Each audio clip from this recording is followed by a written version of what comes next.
Have you ever wondered what happened to the wives who loved fallen angels more than they loved God's rules? Get ready to discover how their angelic husbands turned against heaven and how these brave but foolish women suffered because of it. You'll learn why the Nephilim, the giant children born from this forbidden love, were wiped out by a terrible flood, and how Angel Michael stepped in to take charge. But the biggest shock is what he did to punish the wives afterward. Stay with us to find out how their souls became sirens and why they still haunt our stories today. You know how sometimes one look can change everything? Well, this story is about the biggest case of love at first sight gone wrong in history. Picture this. Way up in heaven, angels were doing their thing, singing God's praises, keeping the universe running smooth. They had one job: serve God. Simple, right? But then something happened that wasn't supposed to. These mighty angels looked down at earth and saw something that made them stop in their tracks. Human women. Now, these weren't just any women. They were beautiful in a way that was different from anything in heaven.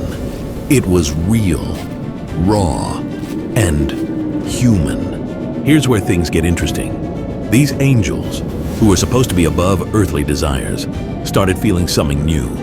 It was like a pull they couldn't explain. Every time they looked down, that feeling got stronger. Their bright heavenly glow started getting dimmer as thoughts they weren't supposed to have filled their minds. Down on earth, life was going on as usual. Women were living their lives, working, laughing, loving. No idea that up above, mighty beings were breaking every rule in the book just to watch them. But something strange was happening to these women too. They felt watched, special, like something amazing was about to happen. The air felt different. You know that feeling right before a huge storm hits? That's what it was like. Everything was charged with energy, danger, and excitement all mixed together. It was like the whole world was holding its breath, waiting for something big to happen. The angels knew they were playing with fire. Every time they considered leaving heaven, they remembered what they were supposed to be: God's servants, heaven's warriors. But that pull kept getting stronger. They started asking themselves questions they'd never asked before. What if we could feel what humans feel? What if we could love like they do?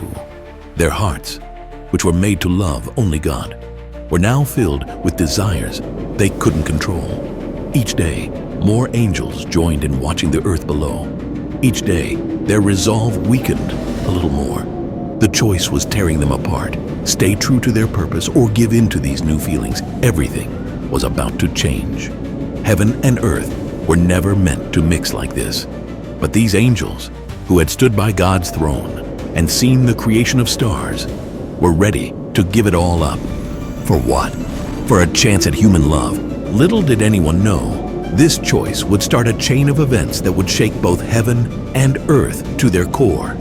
These angels were about to learn the hard way that some rules aren't meant to be broken, no matter how tempting the reason.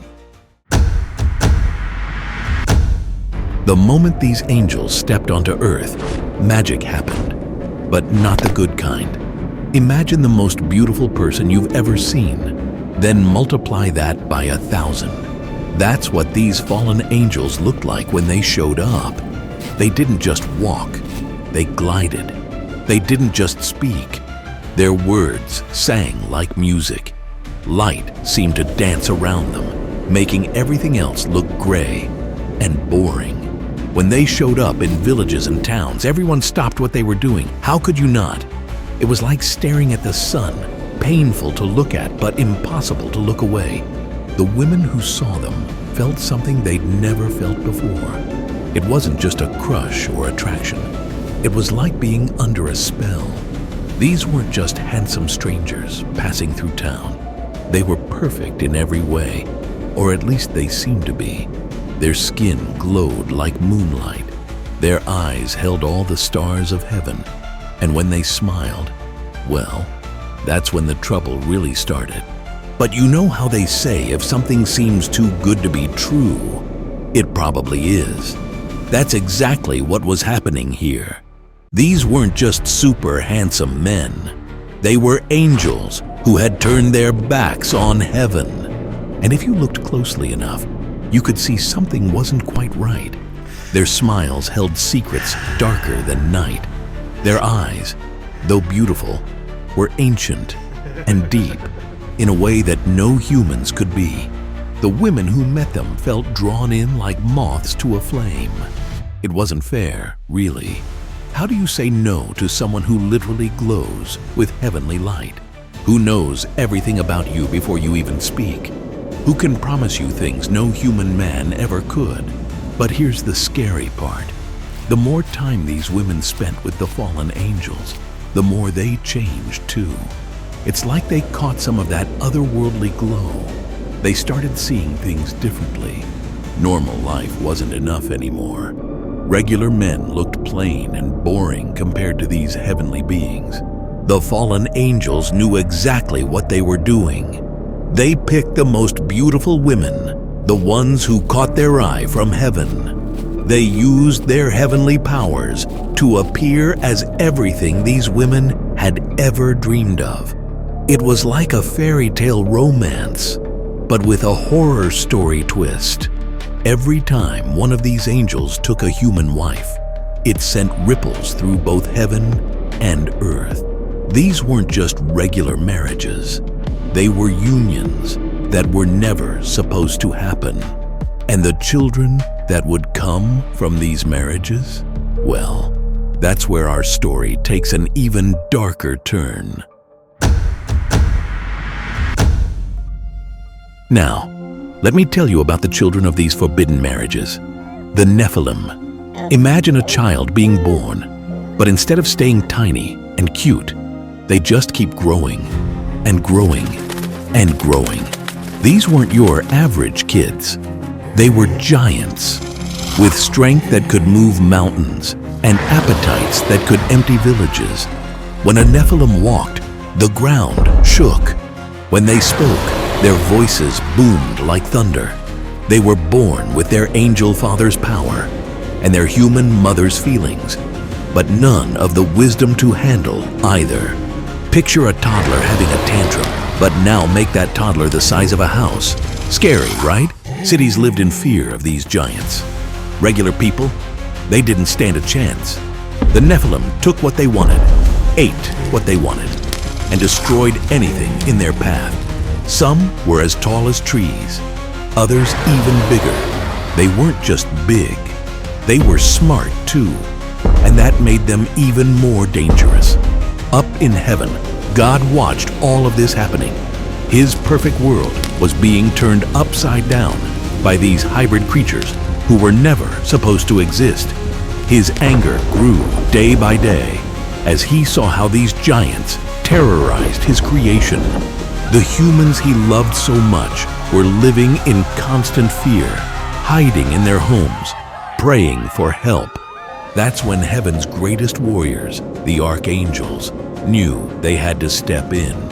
But even for them, this wasn't going to be easy. Fighting a Nephilim was like fighting a force of nature. They were practically unstoppable, and there were so many of them. The archangels gathered their armies. They knew this would be the biggest battle they'd ever fought. Michael, Gabriel, and the others planned their attack carefully. They couldn't just rush in. These weren't demons they were fighting. These were creatures with angel blood in their veins. But here's the thing about having God on your side. You get backup plans, big ones. When the archangels realized even they might not be enough to stop the Nephilim, God decided to step in himself. He had a plan that would change the world forever. A flood that would wash away all the evil that had spread across the earth. The battle that followed, was like nothing the world had ever seen. Heaven's armies against the mighty Nephilim, with the biggest flood in history on the way. Lightning split the sky, thunder shook the mountains, and rain began to fall. The Nephilim, for the first time ever, felt something they'd never felt before: fear. It was about to become clear to everyone, angels, humans, and Nephilim alike, that some lines should never have been crossed. But before we proceed, have you subscribed to the channel already? If not, do it right now, because we publish amazing Bible content weekly, which will enhance your knowledge about the Bible and the events mentioned. What are you waiting for? Hit on that subscribe button right now. Have you ever seen storm clouds gather so dark that day turns to night? Well, multiply that by 1,000,000. That's how it started. The day God decided enough was enough. The sky didn't just darken, it turned black as ink. The air got so heavy you could barely breathe. At first, people didn't think much of it. Rain was normal, right? But this was different. The raindrops were thick and heavy, like tears from heaven itself. They didn't fall. They crashed down. Hour after hour, day after day, the rain just kept coming. No breaks, no letting up. Just endless water falling from an angry sky. The mighty Nephilim, who had terrorized everyone for so long, started to look scared for the first time. These giants, who could crush boulders with their bare hands, couldn't do anything against the rising water. They tried climbing the highest mountains, but the flood just kept climbing higher. Their strength meant nothing now. Nature itself had turned against them. You could hear the screams everywhere. People begging for mercy, crying out to heaven. The fallen angels watched helplessly as their children, these powerful beings they had created, struggled against the flood. But there was nothing they could do. This was God's punishment, and no power in heaven or earth could stop it. In the middle of all this chaos, one boat floated safely, Noah's Ark. Imagine being on that ark, hearing the storm rage outside, feeling the waves toss you around like a toy. Inside were the only humans and animals that would survive this worldwide cleanup. They could hear the desperate cries of those outside, but they couldn't help. This was God's plan, and they had to trust it. The water rose higher and higher. First, it covered the fields, then the forests, then the hills. Even the tallest mountains disappeared under the endless waves.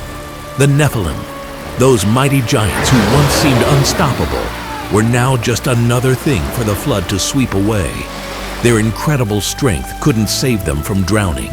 The fallen angels could only watch from their chains as everything they had built, everyone they had loved, disappeared under the water. Their perfect children, their human wives, the cities they had helped build, all gone. The world they had corrupted was being washed clean. For 40 days and 40 nights, water fell from the sky. When it finally stopped, the world was just one giant ocean. No mountains, no valleys, no cities, just water as far as the eye could see. The only sign of life was Noah's Ark, floating alone on the endless sea. When the waters finally started going down, they revealed a completely different world. Everything the Nephilim had built was gone. It was like hitting a giant reset button on Earth. But for some, especially the wives of the fallen angels, an even worse punishment was about to begin.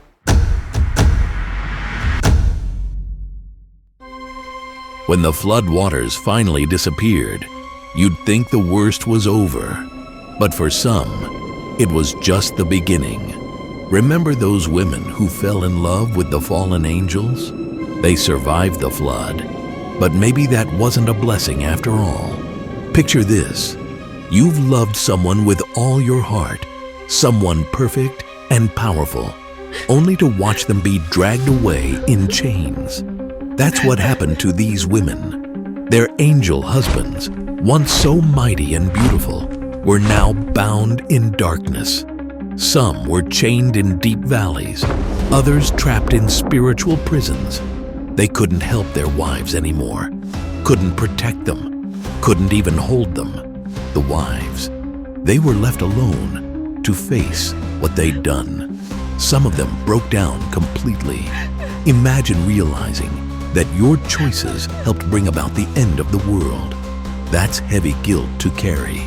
They fell to their knees, begging God to forgive them. They cried until they had no tears left. But not everyone felt sorry. Take Nama, for example. Beautiful, proud Nama.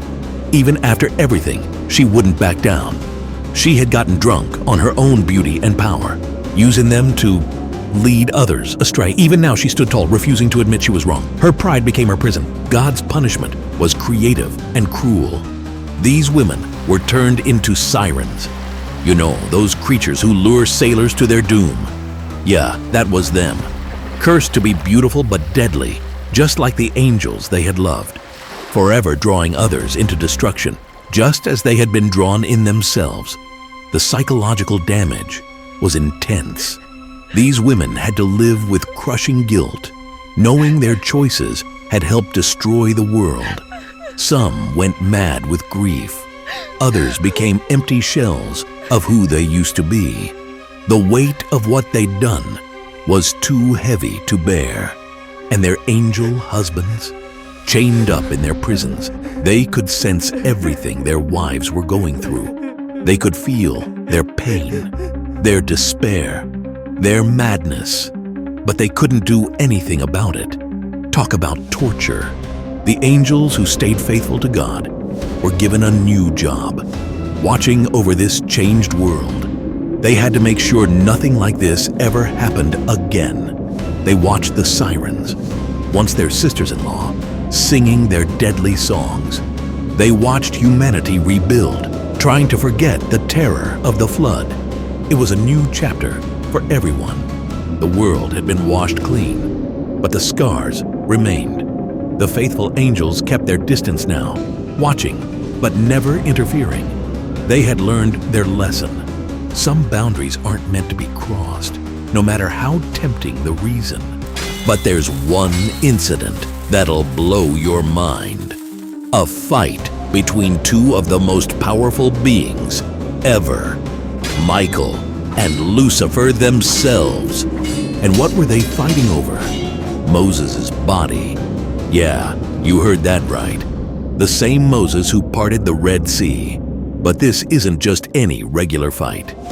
This battle was so important that it was kept hidden in a 3,000-year-old Bible that most people don't even know exists.